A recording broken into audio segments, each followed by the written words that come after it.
kagyari ang mga pang-pagod vibes namon sa sini nga weekend.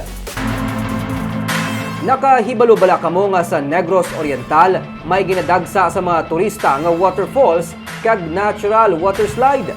Kung magpusog ang tubig gikan sa busay, mas nagadako man ang tubig sa water slides nga naporma sa mga bato. Libre lang mag-swimming kag mag-slide diri. Gani paborito nga kaladtuan sa mga pamilya ilabi na sang kabataan.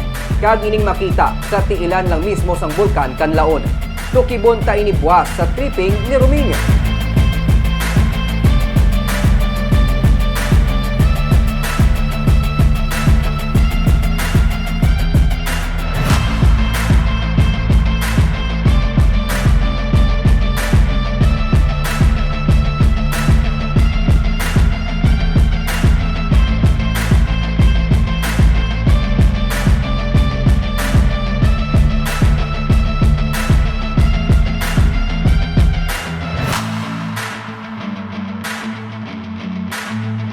Kag sa Sunday naman, isa ka grupo sang extreme motorcycle riders nagasaka sa mga kabukiran sang Negros.